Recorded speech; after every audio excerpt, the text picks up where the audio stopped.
Hi, I'm Nick Nanton, and welcome to America's Premier Experts. I've got a very intriguing guest for you today, Mr. Gerald Meunier. Gerald, welcome. Thank you, Nick. Good to be here. You've also been called America's Rogue Patriot, so tell us a little bit about that. Well, it all evolved as a result of my publishing Rogue Patriot in 2011.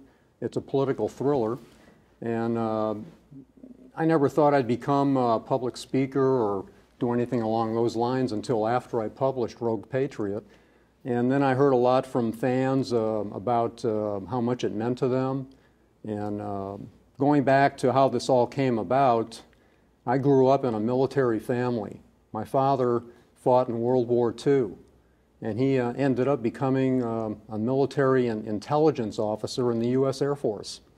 So I grew up kind of an idyllic household and insulated from what was going on in the world, because my father, being an intelligence officer, never wanted to talk about politics or what was going on in the world or the country.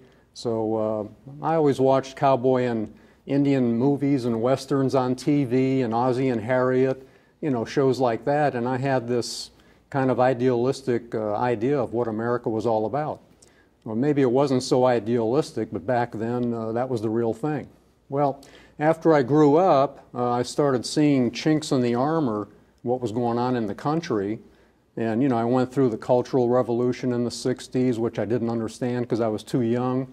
And then in the 70s, there was the Watergate conspiracy, you know, with Nixon and so forth. I started losing faith in politicians.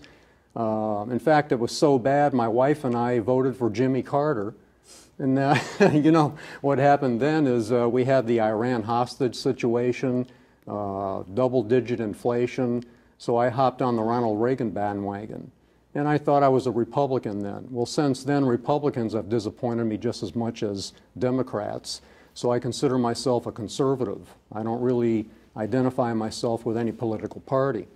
So back in the 90s, I started getting more concerned about what was happening in the country. And I started thinking about speaking out and writing out about it. I always wanted to be a writer.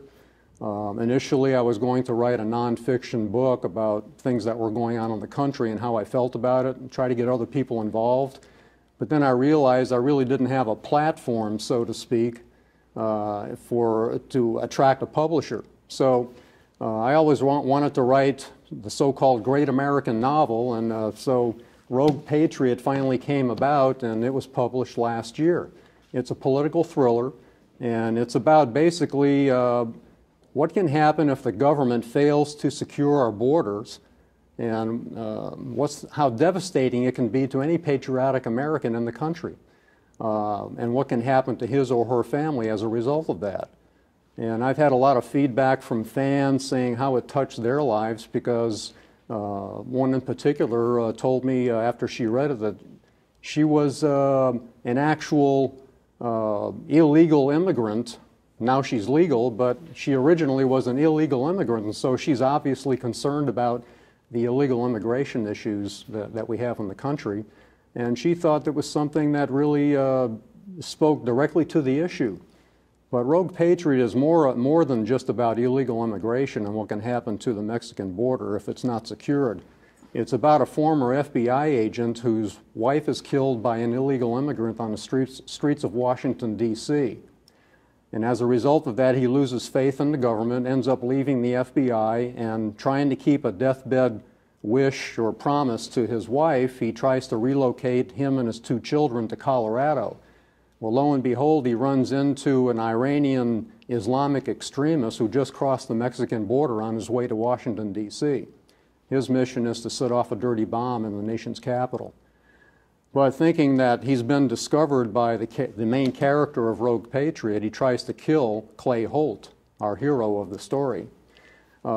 He fails twice, and in the second attempt, when Clay isn't home when he was supposed to be, the extremist kidnaps Clay's children to keep him quiet. Well, Clay's got a dilemma. He's got this guy who's bent on destroying the country by setting off a dirty bomb, plus he's about to lose his 2 children if he doesn't find this terrorist pretty quick.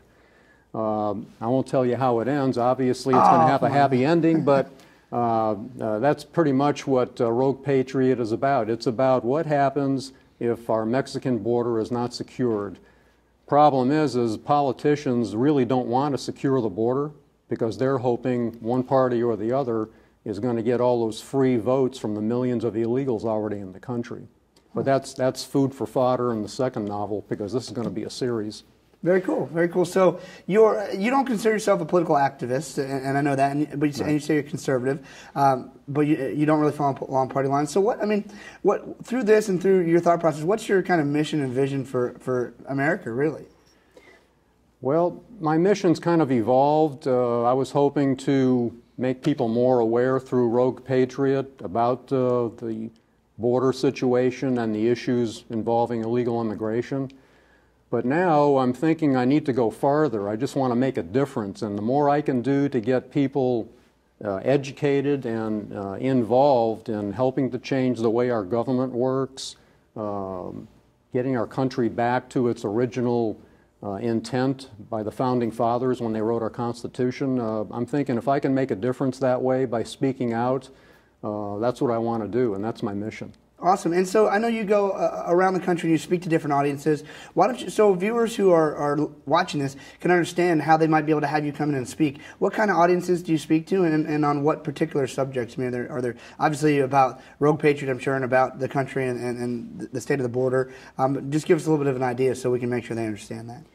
Well, I'm interested in organizations. Tea Party is the most well-known organization in the United States that's concerned with certain of these values that I identify with. But that doesn't mean that I identify myself with the Tea Party. They just happen to be a bunch of U.S. citizens that are concerned about some of the same things I'm concerned about. But I'm looking to speak with more organizations, associations, any organization that's interested in helping their members or their community learn more about the Constitution and how they can participate in getting elected officials into Congress to represent what they're really there to do. That's awesome. Well, very good. So I'm sure after watching this, a lot of people are going to want to reach out to you. So how can they find you, Gerald? They can find me on my website. They can go to americasroguepatriot.com, or if they can spell my name, they can go to geraldmeunier.com. We'll help them with that. We'll put it up on the bottom of the screen for them. Great, thank you. And on my website, I'll be offering, as time goes on this year, other informational products and videos. I'll be doing a series of videos to help people get better educated and let them know how they can get more involved. That's awesome, man. Thanks so much for joining us. Thank you very much, Nick. Thank you.